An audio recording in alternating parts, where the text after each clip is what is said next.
is school for? Feel free to call me slow, but I spent 16 years going to school, and I still don't know. When I finished, I didn't know how to do my own taxes, purchase a home, or apply for a loan. I didn't know a thing about investments, building credit, or getting a job. I graduated at the top of my class, and what did I have? This fancy diploma to sit at home with my mom. But luckily, they did teach me some important skills like factoring trinomials and how mitochondria is the powerhouse of the cell. I'm so happy I remember the Pythagorean theorem, because it helped me a lot. Okay, I'm lying. Let me stop. Because all the stuff they taught me, truthfully, I forgot. Mom, remember when you would ask me, what did you learn in school today? And I would say, nothing much. I wasn't being modest. The truth about it, Mom, is I had already forgotten. And it's not just me. Millions of students sing the same song. How many of you guys avoid eye contact with the teacher to try not to get caught upon? Afraid to raise your hand for fear of being wrong, which proves that school isn't an environment for learning or building up the intellect. It's just a game you play for grades and how many A's you can collect. But I guess what do you expect when the most commonly asked question in class is this gonna be on the test? Is this gonna be on the test? See, if school put learning instead of testing and memorizing as the top standard, then the letter F would not stand for failure. It would stand for find another answer. And if school was really interested in our personal and academic success, students would wake up later, have more freedom, and homework a lot less. And that's not my opinion. This conclusion has been scientifically tested and proven. And any teacher that doesn't believe me, feel free to check my works cited page to inspect. Oh, and I did it in MLA format because I know that's all you will accept.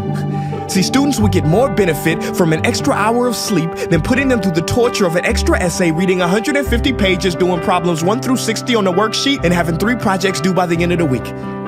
Not only is it pointless pain, but it's also dim-witted, because we get so much work, but they don't teach the time management skills to deal with it. See, in school, we are controlled by bells. We have to learn in rooms with the feng shui of a prison cell. We have to ask permission to relieve bodily functions, but not before the teacher asks a million questions like, why didn't you go before class? I'm sorry, my bladder is kind of on its own schedule and it's not always timely. See, teachers always say, use your time wisely. But that never made sense to me. Because these 6 cruel hours of our lives we call school might literally be the worst use of time management ever in history. Think about it, the traditional teaching method is foolish. No, it's useless, multiplied by the square root of stupid.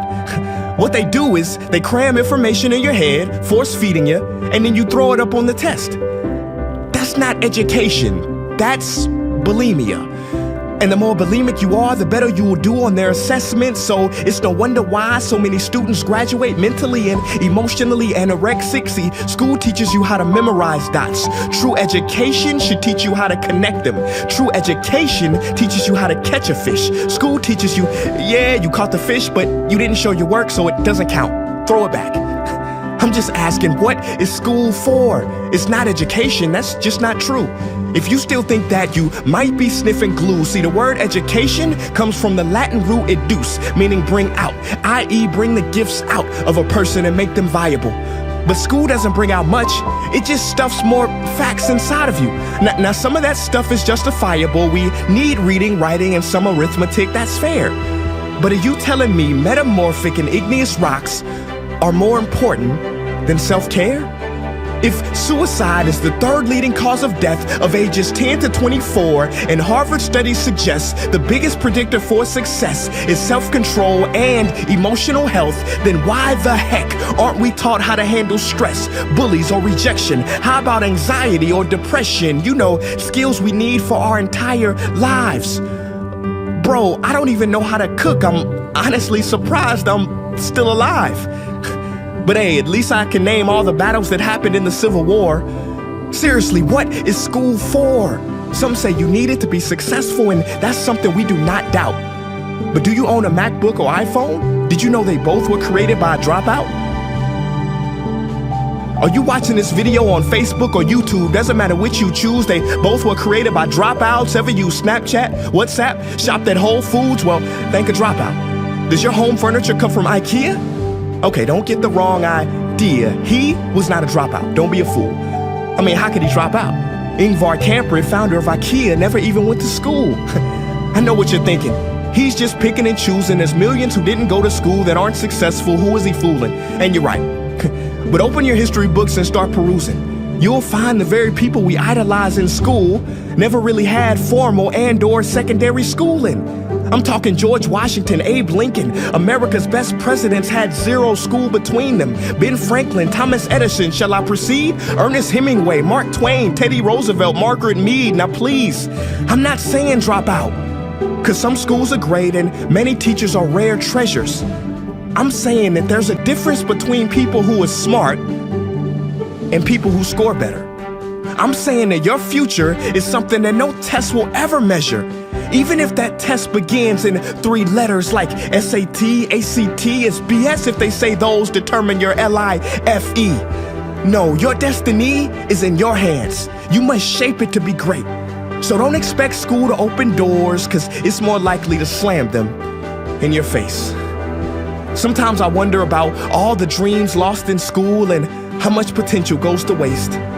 If it wasn't for music and YouTube, then I would have been just another lost case. Everybody watching this, please, close your eyes. Imagine a child sitting in the back of some teacher's class in some town. He never raises his hand, he fails most of his classes, but inside of him, there is a passion. And if nurtured and brought out, will lead him to discover the cure for cancer. But you see, I'm afraid that that child's gift will never come out. He will never win the Nobel Prize award because in class he was ignored and his worth was judged only by his scores. So teachers, principals, parents, advisors, and students, I ask one more time, what is school for?